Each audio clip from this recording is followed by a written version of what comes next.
सत श्री अकाल दोस्तों, मेरे चैनल स्टडी फॉर जीके च तुहाडा स्वागत है। अज गल करांगे पटवारी दी सीरीज़ दे विच एग्रीकल्चर दे पार्ट 1 दी। इस तो पहला अपलोड की हुई वीडियोज़ नूं देख लेना, और अगर मेरे चैनल स्टडी फॉर जीके नूं सबसक्राइब नहीं किया तो प्लीज़ कर लो, बैल आइकन नूं प्रेस कर लो तां जो अपडेट समय सिर मिल सके। तो शुरू करते हैं। Agriculture word is derived from which language? Agriculture शब्द किस लैंग्वेज के शब्द तो बने, किस लैंग्वेज तो ड्राइव हुए हैं? तो देखो, एग्रीकल्चर शब्द जो है ये लैटिन शब्द तो बने, और इस क्वेश्चन का राइट आंसर है बी। देखो, एग्रीकल्चर दो शब्दों के मेल तो बने, जो लैटिन वर्ड है जिन्हों के विचों एक है एगर और दूसरा है कल्चरा। एगर का मतलब है सॉइल, या जिसनों तुसी लैंड भी बोल सकते हो, और कल्चरा का मतलब है कल्टीवेशन। तो इस तरह लैटिन के शब्दों तो जो ड्राइव होया agriculture. Which one of the following combination is incorrect? इन्हां विचों केड़ा combination incorrect है? खरीफ क्रॉप जो राइस मेज है बिल्कुल सही है ये। रबी क्रॉप व्हीट मस्टर्ड है, ये भी बिल्कुल सही है। Zaid crop cotton sugarcane नहीं, ये गलत है। एंड कैश क्रॉप दे विच जूट अते तंबाकू, ये भी बिल्कुल सही है। तो इस क्वेश्चन का जो राइट आंसर है वो है सी। देखो, जैद क्रॉप जो है ये खरीफ ਅਤੇ रबी क्रॉप दे जो विचकार शॉर्ट पीरियड या शॉर्ट सीजन हुंदा है, उस सीजन दे विच कल्टीवेट की जाती है जैद क्रॉप। और जैद क्रॉप दे विच मोस्टली की होणगियां, जैद क्रॉप दे विच मोस्टली वैजीटेबल्स उगाईयां जांदियां। जिवें कि अगर आप एग्जाम्पल लईए तो ककुंबर,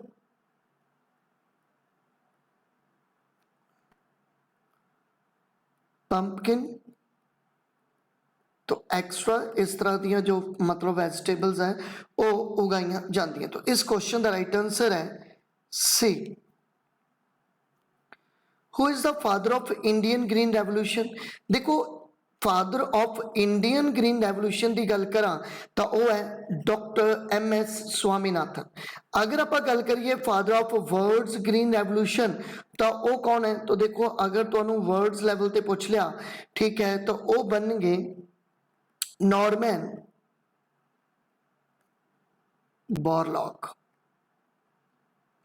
1966 ਦੇ ਵਿੱਚ हरित क्रांति भारत में आई। और अगर पूछ लें ऐसा केड़ा स्टेट इंडिया का जिन्हें सब तो ज़्यादा ये ग्रोथ की, तो वो सी पंजाब। तो ग्रीन रेवोल्यूशन का सब तो ज़्यादा जो प्रभाव पिया वो पंजाब ते पिया, और पंजाब की जो प्रोडक्शन सी वो बहुत ज़्यादा इनक्रीज हो चुकी सी उस समय। तो इस क्वेश्चन का राइट आंसर है B. Which one of the following sequence is correct in the context of the three largest wheat producing state in India? देखो, जो लार्जेस्ट व्हीट प्रोड्यूसिंग स्टेट है उन्हों की एक सीक्वेंस देनी है, ठीक है, केड़ी केड़ी है? तो देखो, इस क्वेश्चन का राइट आंसर है डी। देखो, उत्तर प्रदेश जिहड़ा हैगा ये व्हीट प्रोडक्शन करता है 31.98% पूरे इंडिया की, और दूसरे नंबर पर है पंजाब जो कि 17.90% व्हीट प्रोडक्शन करता है पूरे इंडिया की। और मध्य प्रदेश की गल करा तो ये 15.96% जिहड़ा हैगा वो व्हीट प्रोडक्शन करता है इंडिया की। तो इस क्वेश्चन का राइट आंसर है D. The process of removal of undesirable plants in known as। देखो, जो किसी प्लांट दे विच या कह लो कि किसी खेत दे विच जो प्लांट्स लगे हुए हैं या कोई क्रॉप है, उन्होंने क्रॉप दे विच जो अनडिजायरेबल प्लांट आ जाते हैं, ठीक है, उन्होंने जो क्रॉप दे विच उस खेत दे विच जो अनडिजायरेबल प्लांट आ जा सकते हैं, अनवांटेड प्लांट आ जाते हैं, उन्होंने रिमूव करने का जो एक प्रोसैस है उन्होंने की बोलते? तो देखो, रिमूव करने का प्रोसैस है अनडिजायरेबल प्लांट्स नू वीडिंग। तो इस क्वेश्चन का राइट आंसर है B. which of the following is not correct about the plantation farming? देखो plantation farming ਦੇ ਵਿੱਚ ਇਹਨਾਂ ਵਿੱਚੋਂ ਕਿਹੜੀ statement wrong ਹੈ? ਸਭ ਤੋਂ ਪਹਿਲਾਂ ਤਾਂ ਆਪਾਂ ਇਹੀ ਦੇਖ ਲੈਂਦੇ ਹਾਂ ਕਿ ਜੋ farming ਹੈ, ठीक है, ਉਹ ਕਿੰਨੇ ਤਰ੍ਹਾਂ ਦੀ ਹੈ। देखो अगर मैं फार्मिंग की गल करा तो ये नॉर्मली 3 तरह की फार्मिंग आप पढ़ते हैं। एक होंगी है प्रिमिटिव सबसिस्टेंस फार्मिंग, दूसरी जो फार्मिंग होंगी है वो होंगी है इंटेंसिव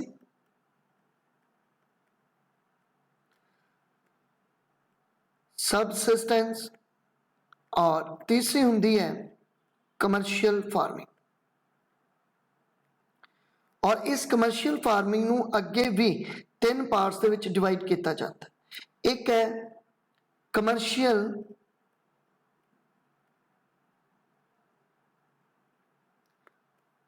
ग्रीन फार्मिंग, फिर एक आ जाती है मिक्स्ड फार्मिंग, और एक आ जाती है प्लांटेशन फार्मिंग। तो इतों आप की पता किता कि जो प्लांटेशन फार्मिंग है ये किसका पार्ट है? एक कमर्शियल फार्मिंग का पार्ट है। हम ये देखते हैं कि किहड़ी स्टेटमेंट रॉन्ग है। In this type of farming, इस तरह की farming, a single crop is grown on a large area, किसी लार्ज एरिया दे विच एक सिंगल क्रॉप उगाई जाती है प्लांटेशन फार्मिंग दे विच। बिल्कुल सही स्टेटमेंट है। जिवें कि टी, कॉफी, इन्हां दे जो बाग हुंदे हैं ये एक ही प्लांट है और एक काफ़ी large area they which produce किया जाता है। The plantation has an interface of agriculture and industry. Industry और agriculture दे विच एक interface का काम करता है plantation farming, because जिन्नी भी plantation farming हुंदी है वो ज़्यादातर industry दे कोल ही हुंदी है। Plantation cover large track of land called the estate, बिल्कुल जो लार्ज जो मतलब ट्रैक है ऑफ लैंड का उहदे ते ही जिहड़ा प्लांटेशन किया जाता है। Farmers clear a path of land, जो प्लांटेशन फार्मिंग है उहदे लई फार्मर की करेगा, किसी लैंड ऑफ मतलब जो पैच ऑफ लैंड है उन्होंने क्लीयर करेगा, ठीक है, उहदे विच जिन्ने भी प्लांट्स लगे हैं, जो ट्री लगे हैं उन्होंने कट के, ठीक है, बाद विच उन्होंने बर्न करके बिल्कुल उस लैंड नूं जिहड़ा हैगा वो क्लीयर करेगा और बाद विच उहदे ते की है क्रॉप जिहड़ी उगाई जाती है। देखो जो इहदा राइट आंसर है वो है डी। एक्चुअल दे विच जो डी कॉन्सैप्ट है ये primitive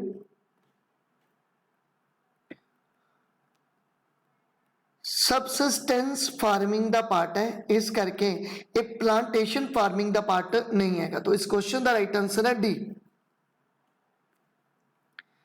the 3 major cropping seasons of India, देखो अगर आप गल करिए जो इंडिया दे विच क्रॉपिंग सीजन है, मोस्टली 3 तरह का सीजन आप पढ़ते हैं। एक खरीफ, रबी और जैद। खरीफ दी तो इसका जो बिजाई का टाइम होएगा वो मोस्टली जून जुलाई च होएगा, और जो हार्वेस्ट का होएगा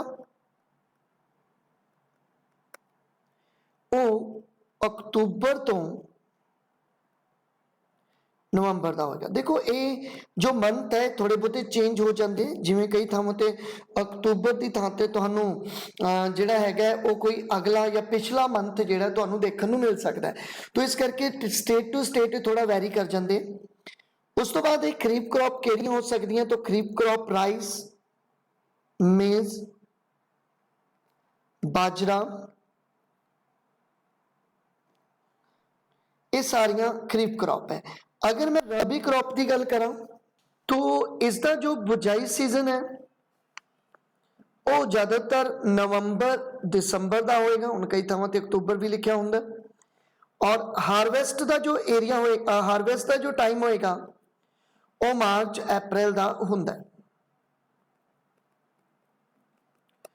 और इसकी जो एग्जाम्पल है वो हो सकती है व्हीट,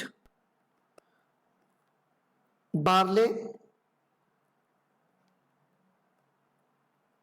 मस्टर्ड वगैरह। उस तो बाद है जैद क्रॉप। जैद क्रॉप मैं तुहानू पहला भी दसिया कि यह शॉर्ट सीजन दे विच उगाईयां जांदियां, खरीफ अते रबी क्रॉप का जो शॉर्ट सीजन आंदा है उहदे विच ये जो बिजाई की जाती है ये फरवरी तो मार्च तक हो सकती है और लास्ट जो हारवेस्ट है वो लास्ट जून के मंथ विच की जा सकती है। और इस दियां एग्जाम्पल की हो सकती हैं, इस दियां एग्जाम्पल हो सकती हैं पंपकिन, ककुम्बर, या कह लो कि वैजीटेबल। मैं पहला भी तुहानू दसिया कि जिन्नियां भी वैजीटेबल्स होंदियां वो शॉर्ट सीजन दे विच उगाईयां जांदियां जिन्हां जैद क्रॉप बोलती है। तो इस क्वेश्चन का जो राइट आंसर है वो है बी, रबी, खरीफ अते जैद क्रॉप जिहड़ियां वो मेन क्रॉप है India the. The first organic pesticide to be used commercially was, देखो जो फर्स्ट ऑर्गेनिक पेस्टिसाइड यूज किया गया उसका नाम की सी, तो उसका नाम है DDT। तो इस क्वेश्चन का राइट आंसर है बी। देखो अगर तुहानू DDT की फुल फॉर्म पूछ लें तो वह है डिक्लोरो डिफनाइल ट्राइक्लोरो इथेन। और अगर गल करिए DDT दी, देखो इस DDT नू जो सब तो पहला मतलब इन्वेंट किया सी, DDT नू बनाया सी, ये बनाया सी पॉल हरमन ने। और ये सब तो ज्यादा नुकसानदायक पेस्टिसाइड से क्योंकि इस नाल जो वाटर एनिमल सी और जो बर्ड्स वगैरह सी वो बहुत ज्यादा मरन लग गए सी। और ये जो स्टडी की सी कि DDT जिहड़ा है वो बर्ड्स एनिमल्स नू जिहड़ा है वो मार रहा है, ये जो स्टडी की गई सी, ये स्टडी की सी एक लेडी ने जिहदा नाम है Rachel Carson. Rachel Carson actual दे विच एक लेडी सी और इन्होंने एक बुक लिखी सी साइलेंट स्प्रिंग। और साइलेंट स्प्रिंग दे विच उन्होंने गल की सी कि जो ये बर्ड्स एनिमल्स मरते पे हैं, ठीक है, ये DDT दे करके ही मरते पे हैं। इस करके बाद विच इस DDT नू बैन कर दिता गया सी। 1972 दे विच DDT जिहड़ी है वो बैन हो गई सी। तो इस क्वेश्चन का राइट आंसर है B. Type of farming to meet family need is known as. देखो मैं तुहानू फार्मिंग दियां टाइप दसियां, उहदे विचों जो फर्स्ट टाइप सी जो सी प्रिमिटिव सबसिस्टेंस फार्मिंग। इस फार्मिंग दे विच जो क्रॉप उगाई जाती है वो सिर्फ अपनी फैमिली के लिए ही उगाई जाती है, जिहदे विच छोटा लैंड ऑफ पैच होएगा और जिहदे विच एक जो पुराने जो टूल्स होंगे वो यूज़ किए जाएंगे और इस तरह ही जिहड़ी है ये फार्मिंग की जाती है। तो इस क्वेश्चन का राइट आंसर है A. Rearing of silkworm for the production of silk fibre is known as. देखो जो रेशम दे कीड़े दी जो खेती की जाती है, मतलब रेशम का कीड़ा पालिया जाता है जो, ठीक है, उसकी स्टडी नू की बोलते हैं, तो उसकी स्टडी नू बोलते हैं सेरीकल्चर। इस क्वेश्चन का राइट आंसर है ए। स्तूत ते एक कीड़ा पालिया जाता है जो कि मतलब जिहड़ा है सिल्क प्रोड्यूस करता है। तो इस क्वेश्चन का राइट आंसर हो गया ए। लेकिन इस दे नाल ही मिलता जुलता एक होर स्टडी है जिसनों बोलते हैं मोरीकल्चर। मोरीकल्चर दे विच सिल्क नू जो साफ करके उसका धागा तैयार किया जाता है, थ्रेड तैयार किया जाता है, उसनू मोरीकल्चर बोलते हैं। तो तुसी ये कह सकते हो कि जो सिल्क इंडस्ट्री है उसनू डील करता है मोरीकल्चर, और जो रेशम के कीड़े की जो मतलब खेती की जाएगी या उसनू पालिया जाएगा उसनू बोलते हैं sericulture. Which of the following describe a system of agriculture where a single crop is grown on the large area? देखो लार्ज एरिए ते जदों इक्को ही तरह की क्रॉप उगाई जाती है उस एग्रीकल्चर नूं या उस जो फार्मिंग है उसनूं की बोलते हैं? तो देखो उसनूं बोलते हैं प्लांटेशन एग्रीकल्चर। तो इस क्वेश्चन का राइट आंसर है बी। प्लांटेशन एग्रीकल्चर दे विच की होएगा कि लार्ज एरिया होएगा और लार्ज एरिए ते इक्को तरह का प्लांट जिहड़ा है वो उगाया जाता है, जिवें टी कॉफी। तो इस तरह का जो एग्रीकल्चर किया जाता है, जो क्रॉप उगाई जाती है उसनूं ही असीं प्लांटेशन एग्रीकल्चर बोलते हैं। The system of irrigation wherein water is supplied drop by drop near the roots of plant is called? देखो इरीगेशन बहुत तरह का होता है, जिमें वेल एंड ट्यूबल तो, कैनाल तो, एक ड्रिप इरीगेशन होएगा, टैंक,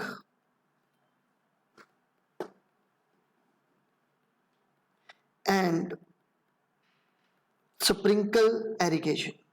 तो कई तरह का इरीगेशन हुंदा है, ठीक है, जिहदे विच की है कि जो संचाई दियां टाइप्स आ जाती, ठीक है, कि किसी खेत नूं जो पानी देना है, संचाई करनी है उसकी, तो ये सारियां उसदियां टाइप है। हुण उन्होंने कहा कि ऐसा इरीगेशन जिहदे विच की है कि जो प्लांट है उसके रूट नूं ही सिर्फ पानी जावे, बाकी जिथे प्लांट नहीं हैगा उत्थे पानी वेस्ट ना किया जाए। इस चीज़ के लिए असी एक इरीगेशन टाइप जो यूज़ करते हैं वो है अपने कोले ड्रिप सिस्टम। तो इस क्वेश्चन का भी राइट आंसर है बी।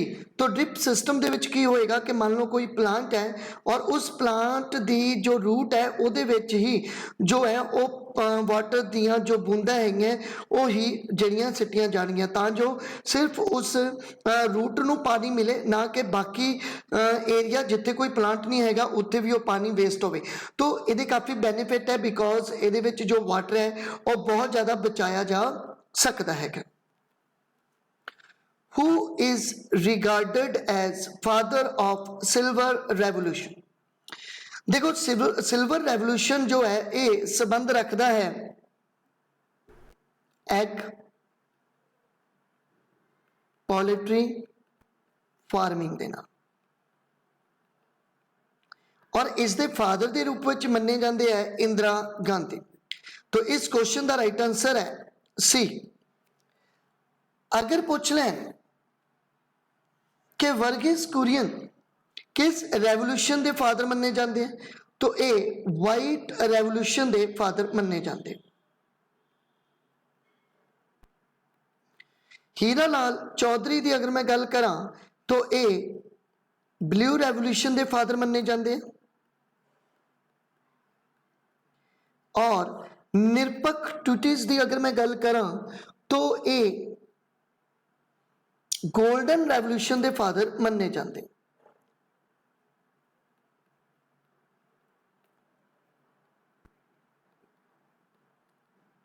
गोल्डन रेवोल्यूशन च मोस्टली फ्रूट, हनी,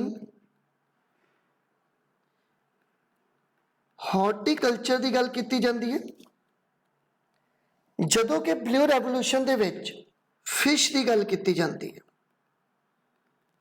और वाइट तुहानू पता ही है यह संबंध रखता है मिल्क नाल।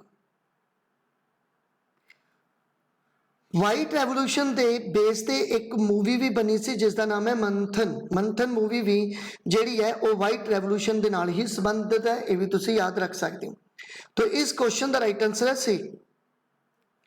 Which type of agriculture is called slash and burn agriculture? देखो स्लैश एंड बर्न एग्रीकल्चर जिहड़ा है इसनूं तुसीं प्रिमिटिव सबसिस्टेंस फार्मिंग ही बोल सकते, और इसका राइट आंसर भी प्रिमिटिव सबसिस्टेंस फार्मिंग ही है। इसका राइट आंसर है सी। देखो इस दे विच की होएगा कि एक एरिए विच जो प्लांट है जो ट्रीज लगे है उन्होंने कट दिता जाएगा। बाद विच पूरे दे पूरे इन्हां ट्रीज नूं अग ला दित्ती जाएगी और जदों ये पूरी दी पूरी जो लैंड है तैयार हो जाएगी फसल के लिए, उदों इस ते एग्रीकल्चर किया जाता है। और एग्रीकल्चर होने तो बाद हारवेस्टिंग करने तो बाद फिर जो पर्सन सी जो फार्मर सीगे वो अगे शिफ्ट हो जाते हैं, अगे किसी पैच ऑफ लैंड ते जिहड़ा है वो इस तरह करते हैं और खेती करते हैं। इस तरह कुछ समय बाद वापस इस लैंड ते आके जदों इस लैंड ते दोबारा प्लांट उग जाते हैं उन्होंने कट के फिर खेती की जाती है। इसनूं ही बोलते हैं स्लैश एंड बर्न एग्रीकल्चर। बहुत सारिया थावां ते इसनूं जिहड़ा है वो झूम खेती के नाम नाल भी जानिया जाता है। बहुत सारिया थावां है जिथे इसनूं जिहड़ा हैगा वो कह लो कि झूम खेती मिलती है, तो एज झूम, ठीक है, फार्मिंग के नाम नाल भी इन्हों जानिया जाता है। अच्छा, अगर तुहानूं पुछ ही लैन कि झूम खेती कित्थे कित्थे हुंदी है, तो Assam, Meghalaya,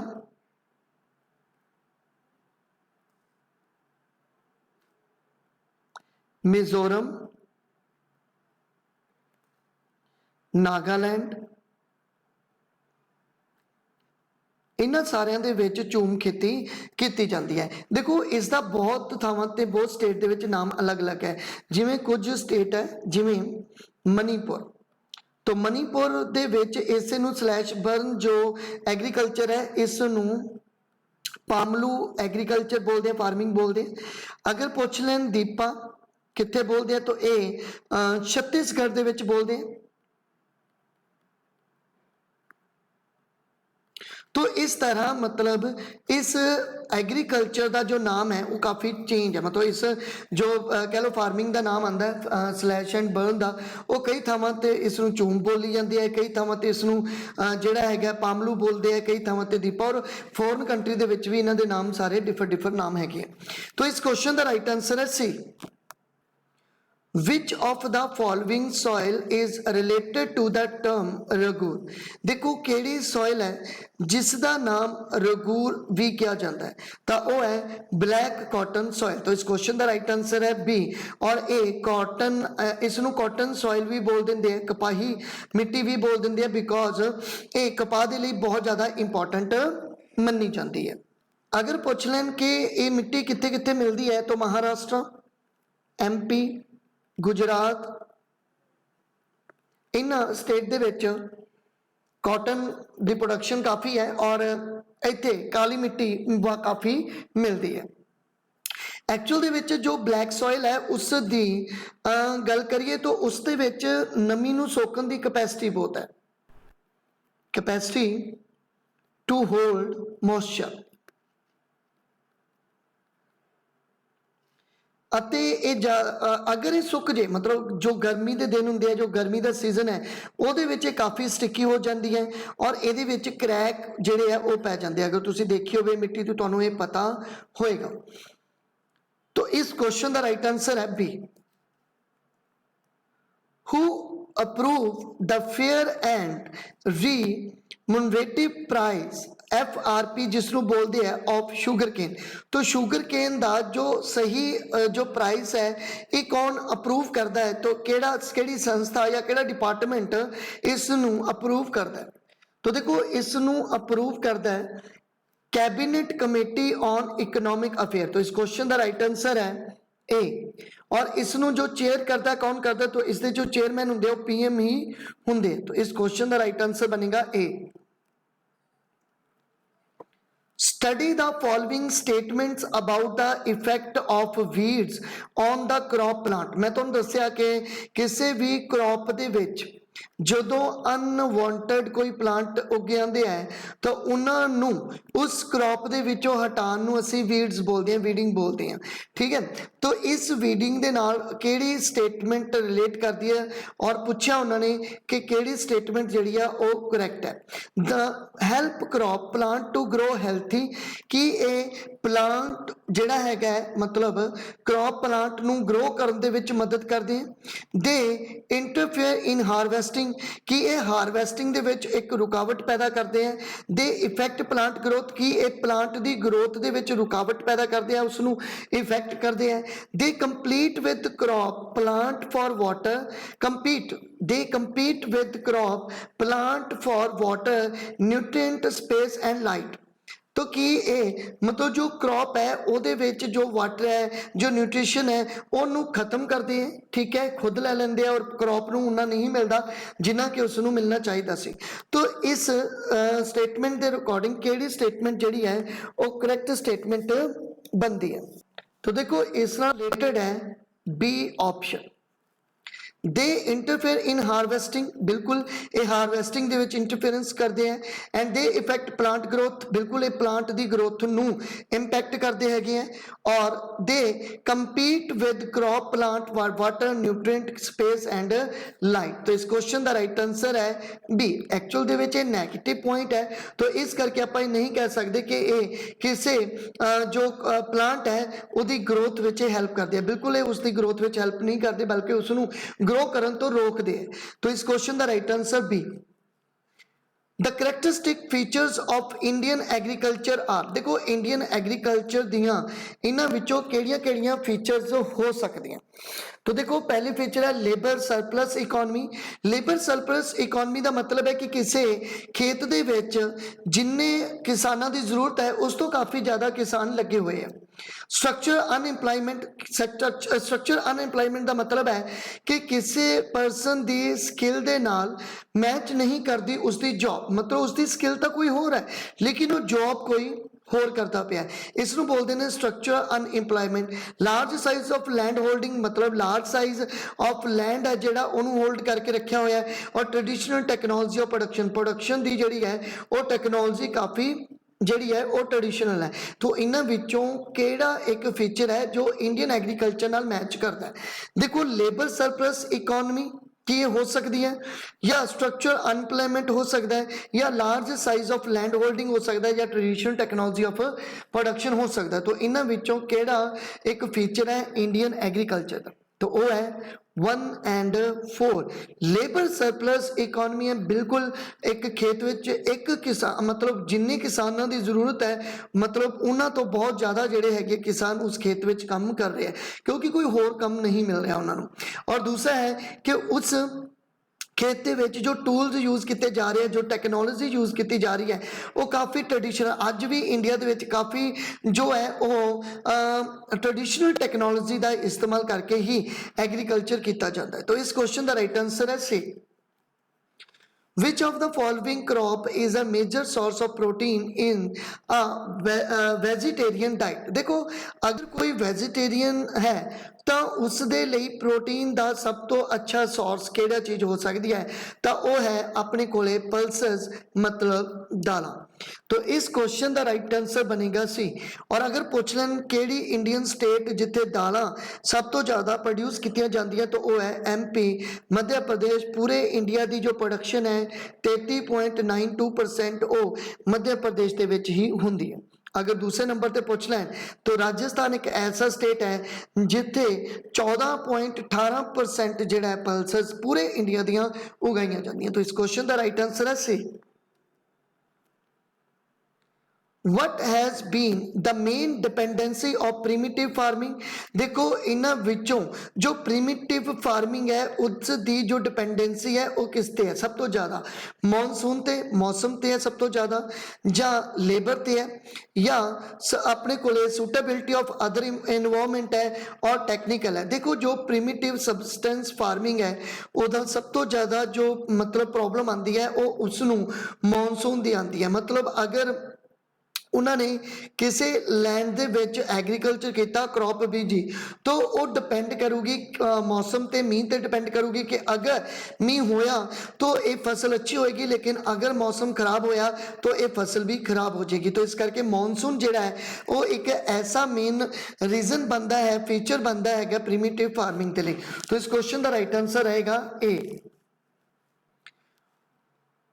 What are the feature of primitive substance agriculture? तो ਇਹਦੇ ਵਿੱਚ भी सेम क्वेश्चन है कि primitive substance agriculture ਦੀ ਕਿਹੜੀ-ਕਿਹੜੀ फीचर हो सकती है? Large amount of labour, when the soil fertility decrease, ਜਦੋਂ ਹੀ ਕਿਸੇ soil ਦੀ fertility decrease ਹੋ ਜਾਂਦੀ ਹੈ, farmer ਉਸ ਜੋ land ਹੈਗਾ ਉਸ ਨੂੰ ਛੱਡ ਕੇ ਚਲਾ ਜਾਂਦਾ ਹੈ ਔਰ ਕਿਸੇ next ਮਤਲਬ ਜਿਹੜਾ ਹੈਗਾ ਉਹ land ਤੇ ਆਪਣਾ crop ਉਗਾਉਂਦਾ ਹੈਗਾ। canal were used, ਕਿ ਉਸ ਸਮੇਂ canal use ਕੀਤੀਆਂ ਜਾਂਦੀਆਂ, ਨਹਿਰਾਂ ਵਗੈਰਾ use ਕੀਤੀਆਂ ਜਾਂਦੀਆਂ ਸੀਗੀਆਂ, ਠੀਕ ਹੈ, ਐਗਰੀਕਲਚਰ ਦੇ ਲਈ। ਔਰ use of fertilizer, ਕਿ ਉਸ ਸਮੇਂ primitive substance ਦੇ ਵਿੱਚ fertilizer use ਕੀਤਾ ਜਾਂਦਾ ਸੀਗਾ। तो इस क्वेश्चन का जो राइट आंसर बनेगा वो है बी ऑप्शन। ਜਦੋਂ ਸੋਇਲ ਦੀ ਫਰਟੀਲਿਟੀ ਡਿਕਰੀਜ਼ ਹੋ ਜਾਂਦੀ ਹੈ, ਫਾਰਮਰ ਸ਼ਿਫਟ ਕਰ ਜਾਂਦਾ ਹੈ ਕਿਸੇ ਦੂਸਰੇ ਲੈਂਡ ਤੇ ਔਰ ਉੱਥੇ ਵੀ ਉਹ ਪ੍ਰੀਮਿਟਿਵ ਸਬਸਟੈਂਸ ਫਾਰਮਿੰਗ ਜਿਹਦੇ ਵਿੱਚ ਆਪਾਂ ਝੂਮ ਖੇਤੀ ਪੜ੍ਹੀ ਸੀ, ਸੇਮ ਉਹ ਚੀਜ਼ ਕੀਤੀ ਜਾਂਦੀ ਹੈ। ਤਾਂ ਇਸ ਕੁਐਸਚਨ ਦਾ ਰਾਈਟ ਆंसर ਹੈ ਬੀ। ਦੇਖੋ ਉਸ ਸਮੇਂ ਪਹਿਲੀ ਗੱਲ ਤਾਂ ਫਰਟੀਲਾਈਜ਼ਰ ਹੈ ਹੀ ਨਹੀਂ ਸੀਗੇ, ਜੋ ਸੋਇਲ ਦੀ ਫਰਟੀਲਿਟੀ ਹੈ, ਜੋ ਨੈਚੁਰਲ ਫਰਟੀਲਿਟੀ ਹੈ, ਉਸ ਤੇ ਹੀ ਡਿਪੈਂਡ ਕਰਦੀ ਸੀ ਕ੍ਰੌਪ। ਔਰ ਉਸ ਸਮੇਂ ਜੋ ਸੀ ਨਹਿਰਾਂ ਵਗੈਰਾ ਤੋਂ ਇਰੀਗੇਸ਼ਨ ਨਹੀਂ ਕੀਤਾ ਜਾਂਦਾ ਸੀ, ਸਿਰਫ ਮੌਸਮ ਤੇ ਯਾਨੀ ਕਿ ਮੌਨਸੂਨ ਤੇ ਹੀ ਡਿਪੈਂਡ ਕੀਤਾ ਜਾਂਦਾ ਸੀਗਾ। ਔਰ ਲਾਰਜ ਅਮਾਉਂਟ ਆਫ ਲੇਬਰ ਉਸ ਸਮੇਂ ਨਹੀਂ ਸੀ, ਕਿਉਂਕਿ ਉਸ ਸਮੇਂ ਸਿਰਫ ਆਪਣੀ ਫੈਮਿਲੀ ਦੇ ਲਈ ਹੀ ਕ੍ਰੌਪ ਜਾਂ ਐਗਰੀਕਲਚਰ ਕੀਤਾ ਜਾਂਦਾ ਸੀ। ਤਾਂ ਇਸ ਕੁਐਸਚਨ ਦਾ ਰਾਈਟ ਆंसर ਹੈ B. Consider the following statement, ਇਹਨਾਂ ਵਿੱਚੋਂ ਕਿਹੜੀ ਸਟੇਟਮੈਂਟ ਰੋਂਗ ਹੈ ਇਹ ਦੱਸਣੀ, ਕਿਹੜੀ ਸਟੇਟਮੈਂਟ ਕਰੈਕਟ ਹੈ ਇਹ ਦੱਸਣੀ ਹੈ। India depend on import totally for the potash fertiliser, ਜਿੰਨਾ ਵੀ ਪੋਟਾਸ਼ ਆਪਣੇ ਕੋਲੇ ਫਰਟੀਲਾਈਜ਼ਰ ਆਉਂਦਾ ਹੈ ਉਸ ਨੂੰ ਇੰਪੋਰਟ ਕੀਤਾ ਜਾਂਦਾ ਇੰਡੀਆ ਵੱਲੋਂ। Jatropha is not an energy crop, jatropha एक एनर्जी क्रॉप ना हो के एक फूड क्रॉप है। और food grains were cultivated first of all in a Neolithic. देखो दूसरी स्टेटमेंट में वो कह रहा है कि जेट्रोफा नाम का जो एक प्लांट है, ठीक है, या एक क्रॉप है, वो एनर्जी ਲਈ नहीं बल्कि एक ਜਿਹੜਾ कि फूड क्रॉप ਲਈ यूज की जाती है। और दूसरी तीसरा जो पॉइंट है वो है फूड ग्रेन जो है ये न्यूलिथिक ਦੇ ਵਿੱਚ कल्टिवेट करनियां शुरू हुई सब तो पहला। तो इस क्वेश्चन ਦੇ ਵਿੱਚ ਕਿਹੜੀ स्टेटमेंट जी है करैक्ट है? तो देखो इस स्टेटमेंट की जो करैक्ट स्टेटमेंट है वो है 1 and 10। मतलब जो पोटाश फर्टिलाइजर है इस नू इंपोर्ट किया जाता है इंडिया वालों, ये बिल्कुल सही है। और ये बेलारस, रशिया ਅਤੇ कनाडा वालों ਜਿਹੜਾ ਹੈਗਾ ਉਹ इंपोर्ट किया जाता है, बिल्कुल सही है। जेट्रोफा एक प्लांट है लेकिन ये एनर्जी प्लांट ही है, बिकॉज ये सीड्स तो बायोफ्यूल ਜਿਹੜਾ है ਉਹ बनाया जाता है, इस करके ये फूड क्रॉप ना हो के ये एक एनर्जी क्रॉप है। तो ये स्टेटमेंट हो जाती है रॉन्ग। और दूसरा फूड ग्रेन जो सीगियां वो कल्टिवेट करनियां शुरू हुई सी न्यूलिथिक विच, ये स्टेटमेंट बिल्कुल करैक्ट है। तो इस क्वेश्चन का राइट आंसर बन गया सी। और सैकेंड जो स्टेटमेंट है वो जिहड़ी है वो इनकरैक्ट स्टेटमेंट है। Name imported plantation crop. देखो जो प्लांटेशन क्रॉप है मैं तुहानू दसिया कि एक लार्ज एरिए दे विच इक्को तरह की प्लांट जिहड़ा उगाया जाता है, जिमें कि टी, कॉफी, ये सारियां जिहड़ियां वो प्लांटेशन क्रॉप है। तो ये भी तुसीं देख सकते हो टी, कॉफी, रबड़, शुगर कैन, बनाना, ये जिन्ने भी मतलब एग्रीकल्चर का पार्ट है, ये सारे का सारा प्लांटेशन क्रॉप का ही पार्ट है।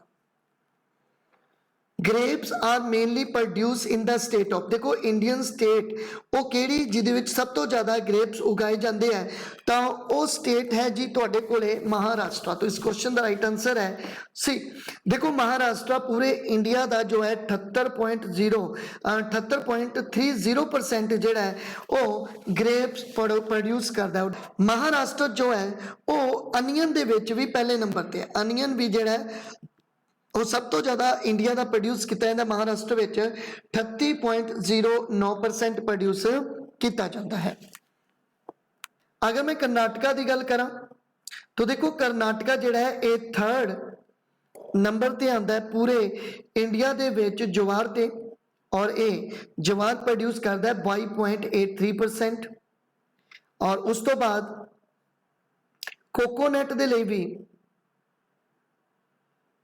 ये 3rd नंबर पर आता है, जो कि ये 26.08% कोकोनट प्रोड्यूस करता है। पहले नंबर पर केरला है कोकोनट लिए, लेकिन कर्नाटका जो 3जे नंबर पर आता है। हिमाचल प्रदेश की गल करिए तो हिमाचल प्रदेश एप्पल के विच 2nd नंबर पर आता है, जो कि पूरे इंडिया का 19.19% प्रोडक्शन करता है। और पहले नंबर ते तुहानू सब नू पता ही है कि जो जम्मू एंड कश्मीर है एप्पल दे विचों पहले नंबर ते आंदा है। उस तो बाद आ गया आंध्र प्रदेश। देखो आंध्र प्रदेश जिहड़ा है ये पपाया दे विच पहले नंबर ते है, कहंदे ने कि 28.19% पूरे इंडिया का प्रोड्यूस करता है ये तुसी याद रखना है। और जो तंबाकू है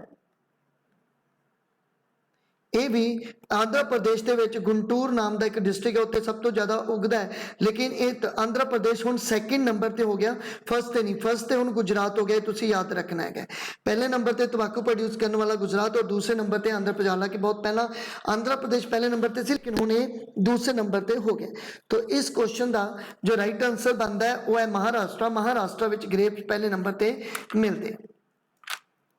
Which of these rice varieties belong to Uttar Pradesh? इन्हां विचों केड़ी उत्तर प्रदेश दे विच राइस दी एक वैरायटी है जो काफ़ी इंपॉर्टेंट मन्नी जाती है, तो वह है काला नमक राइस। देखो काला नमक राइस जिहड़ा है ये उत्तर प्रदेश का राइस है, काफ़ी इंपॉर्टेंट जिहड़ा ये राइस मन्निया जाता, और इसनूं जिहड़ा है वो GI टैग भी मिल चुकिया है। तो GI टैग भी काला नमक राइस नूं मिल चुकिया है। उत्तर प्रदेश का ये काफ़ी इंपॉर्टेंट राइस मन्निया जाता है। अगर आप गल करिए गोबिंदो भोग राइस की, तो ये वेस्ट बंगाल का राइस है। वेस्ट बंगाल दे विच ये राइस की जिहड़ी वैरायटी पाई जाती है। कटरानी राइस की गल करिए तो ये बिहार का सब तो इंपॉर्टेंट राइस मन्निया जाता है। और निवारा राइस की गल करिए तो ये केरला का सब तो इंपॉर्टेंट राइस मन्निया जाता है। तो इस क्वेश्चन का जो राइट आंसर काला नमक राइस है। For which of these Uttar Pradesh is the leading producer in India? देखो उत्तर प्रदेश जिहड़ा है इन्हां विचों किस दे विचों लीडिंग प्रोड्यूसर है इंडिया दा। तो भाई इंडिया का जो लीडिंग प्रोड्यूसर है उत्तर प्रदेश वो है वीट दे विच। सब तो ज़्यादा वीट जिहड़ी है वो इंडिया दे विच ही उगाई जाती है। लीडिंग प्रोड्यूसर अगर मैं गल करा कॉटन दी, तो भाई कॉटन दे विच अगर सब तो ज़्यादा कॉटन है तो वो गुजरात दे विच है। और ग्राउंड नट की गल करिए ये भी गुजरात दे विच बहुत ज़्यादा है। और तिल की गल करा तो तिल भी गुजरात दे सब तो ज़्यादा है। उस तो बाद बाजरा, बाजरा जो है ये राजस्थान। और अगर शुगर केन की गल करिए सब तो ज़्यादा शुगर केन कित्थे होएगा, तो जो शुगर केन है ये Uttar Pradesh.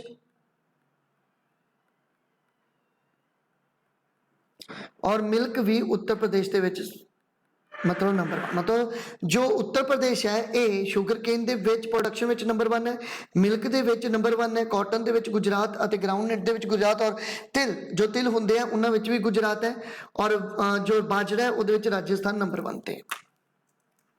The blue revolution is related to, देखो ब्लू रेवोल्यूशन जिहड़ा हैगा वो किस नाल रिलेट करता है, तो ये जो है वो है फिश प्रोडक्शन दे नाल रिलेट करता है। मैं तुहानूं कुछ रेवोल्यूशन होर भी दस सकदा है, जिवें कि येलो रेवोल्यूशन। येलो रेवोल्यूशन का संबंध है ऑयल सीड दे नाल। पिंक रेवोल्यूशन, पिंक रेवोल्यूशन का संबंध है अनियन। और ग्रे रेवोल्यूशन का संबंध है फर्टिलाइजर दे नाल। वूल एंड उस तो बाद ब्राउन की अगर मैं गल करा ब्राउन रेवोल्यूशन की, तो इसका संबंध है लैदर दे नाल। Black revolution petroleum.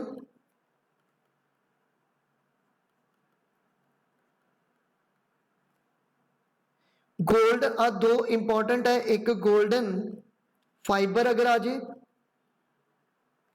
तो जूट दे नाल, और अगर सिल्वर फाइबर आ जाए तो ए कॉटन दे नाल। इन्नी डिटेल इस क्वेश्चन की याद रख सकते हो। The National Bank of Agriculture and Rural Development जिसनों तुसी नबार्ड बोलते हो was establish in the year, ये कदों एस्टैबलिश होया सी? तो देखो ये एस्टैबलिश होया सी 1982 दे विच। तो इस क्वेश्चन का राइट आंसर डी। और अगर प्रॉपर डेट पूछ लें तो 12 जुलाई 1982 ਦੇ ਵਿੱਚ ਇਹ ਬਣਿਆ ਔਰ ਇਸ ਦਾ ਹੈੱਡਕੁਆਟਰ ਹੈ ਮੁੰਬਈ ਦੇ ਵਿੱਚ।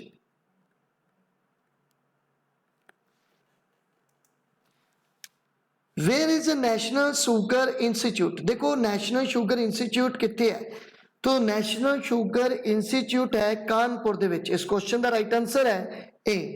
Under which 5 year plan agriculture register negative growth? देखो 5 ईयर प्लान दे अंडर ऐसा केड़ा 5 ईयर प्लान जिहदे विच जो एग्रीकल्चर की ग्रोथ रेट देखने को मिली वो नेगेटिव ग्रोथ रेट सी। ये जो 5 ईयर प्लान सी ये सी 3rd 5 ईयर प्लान। ऐसा क्यों होया? देखो ऐसा इस करके होया कि 3 घटनावां वापरियां इस समय 1962 विच जो इंडो चाइना वॉर हुई, दूसरा 1965 दे विच इंडो पाक वॉर हुई और 1966 दे विच जो सोका पै गया सीगा, ये भी एक कारण बनिया एग्रीकल्चर की नेगेटिव ग्रोथ के लिए। तो इस क्वेश्चन का राइट आंसर है ए। तो thank you for watching. Please मेरे चैनल स्टडी फॉर जीके को सबसक्राइब कर लो, बैल आइकन को प्रेस कर लो ताकि जो अपडेट समय से मिल सके। तो इस सीरीज दी वीडियोज़ देखने लिए मेरे नाल जुड़े रहो। तो थैंक यू।